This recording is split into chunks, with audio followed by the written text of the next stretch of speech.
I don't know how many NoFAP videos have to be made for you guys to get it, but since most of these NoFAP YouTubers are doing a lousy job at telling you why you should stop touching your Johnson with these overtly sexualized thumbnails, doing that bullshit that reinforces why you're addicted to porn in the first place, I'm going to explain it to you in the easiest and fastest way possible that I can. So pay attention. Number one, you need to stop counting days. Essentially, when you're on like a NoFAP streak and you continuously count the days, it's not very realistic because that causes you to become more anxious that way. When you're constantly looking at the board, looking at the calendar to see, oh, I'm on day 9,997. Like, bro, you almost become like obsessive over it. You feel what I'm saying? Almost like a simp that constantly obsesses over a girl. I don't know if that's like a good correlation to make, but you get the point. When you're so fixated on a specific date and how you can't bust on day 97, you can't bust on this day, and then before you know it, the build up to that anxiousness just overwhelms you to the point to where you relapse. And as soon as you relapse on that streak, that means you're back to day zero. You hear how unrealistic that sounds? Constantly I see too many people reinforcing the idea that, oh, if you fap just this one time,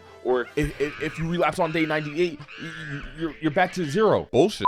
It's like, take for example, this is the best example I can give you. Take someone going to the gym, right? They're a complete beginner. They're like obese, like they're a fat ass. You know what I'm saying? I'm not even saying that to be rude. Like they're just obese. Like just imagine you're talking to this person, you're trying to get them through a workout routine, right? And then you're giving advice and saying, oh, if you skip one workout, don't skip it because you're gonna become fat. You're gonna become obese. You're not gonna make any gains. You're not gonna make any progress. Like in their head, how do you think someone who has been doing these instant gratification activities such as eating junk food, playing video games, watching porn for so long, like leveling up the skills of these instant gratification activities, do you think by you telling them if you skip one day that's gonna make it any better? Absolutely not, because this is the thing I see with so many self-improvement YouTubers. Like, oh, if you skip this day, if you relapse this day, your streak resets. Bullshit. That's just gonna make the person anxious that way, and they're gonna continuously keep relapsing and relapsing and relapsing over and over again. That's not the way to go. So in my opinion, and some of you may disagree with me with this, in my opinion, if you approach in the lenses of understanding where they're coming from, so for example, of course, you know it's bad to watch porn, but you gotta understand they've already leveled up this skill. So if you're coming from the approach of telling them still try to refrain from it, but if you relapse one or twice a week compared to what you've done before, like relapsing every single day, guess what? That's still progress versus what they were doing before, where they would constantly like feel the need to reach in their pants to watch porn whenever the urge would come. If they were able to minimize it day by day whilst cutting it out, that's not the end of the world. So many guys have this problem and thinking that, oh, if I don't reach to this specific day, if I don't reach to that specific day,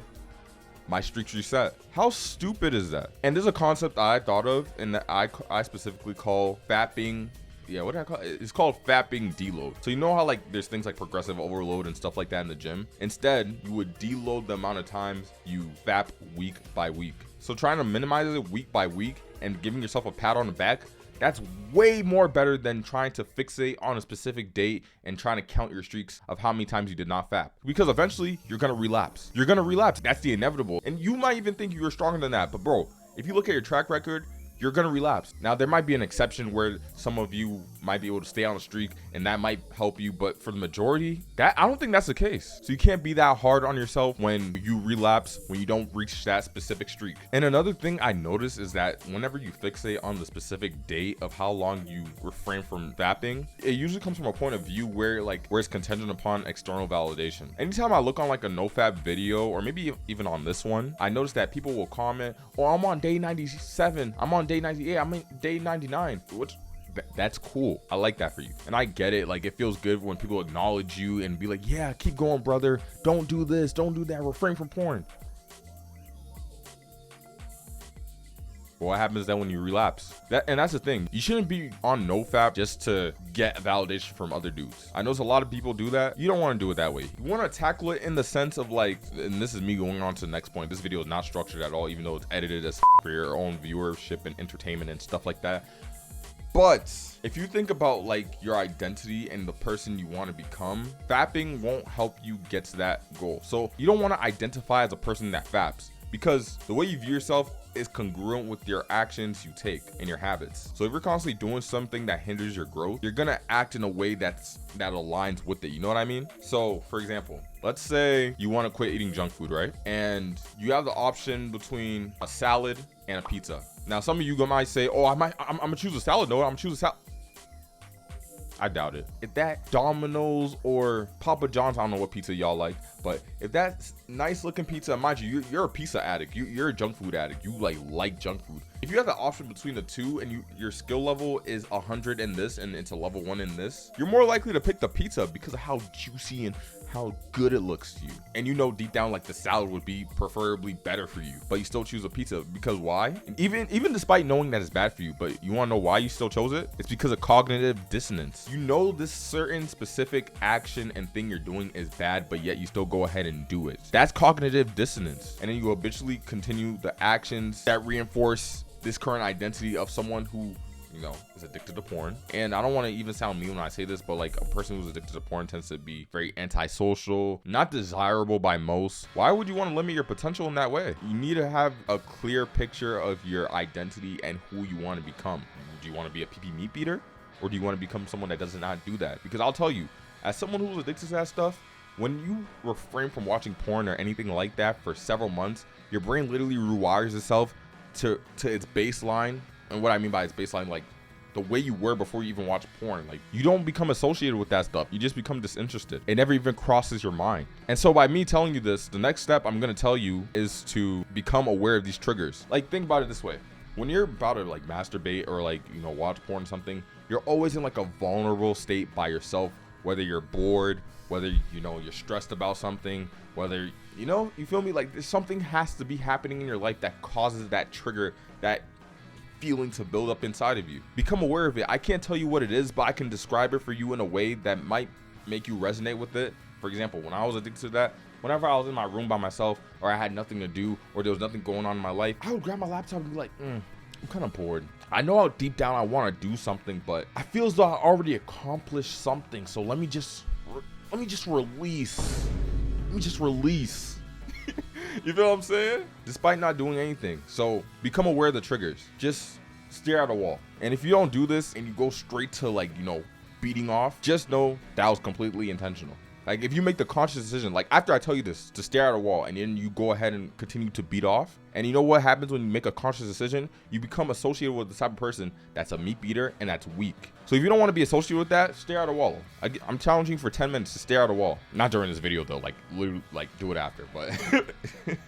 And then after you become aware of these triggers, and actually, you know what helps to like, you know, become aware? Write it down in a journal or a piece of paper so that we get better awareness of like when it comes about and how to combat it. Moving on to the third one is to remove the triggers. And I get it. We live in an age of internet and everything being easily accessible. And when you're scrolling on Instagram, you might stumble on some ass, or Instagram thought you're shaking some ass or some shit like that. But you got to reduce the triggers. You don't need to get no ad blockers. I'm not going to be like one of these YouTubers that be like, oh, get this ad blocker.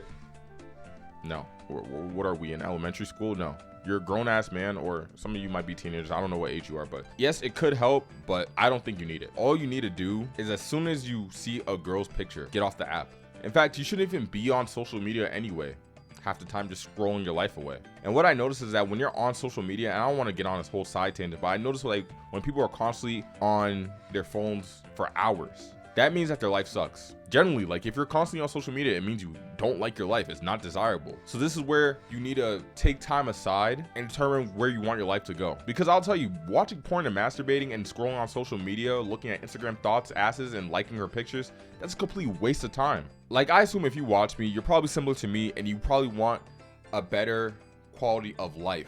Holistically, you want a life of freedom, a life of adventure, be in the best shape of your life, not have to worry about anything from finances to relationships. You'll be surprised by how many guys are addicted to this stuff and can't get a grasp and a hold of how to get over it. Even though there's thousands of videos out there that, you know, go over this, but they don't really like, feel me, go over practical advice. These guys are trash. But anyways, you got to become aware of the man you need to be. If you consider yourself an ambitious young man and you're watching this stuff or fapping off, you need to do some self-reflection. And after you do that self-reflection, you then proceed to have clarity on what next action steps you need to take to refrain from this. No amount of me telling you, oh, delete this app, oh, delete this ad blocker is gonna help.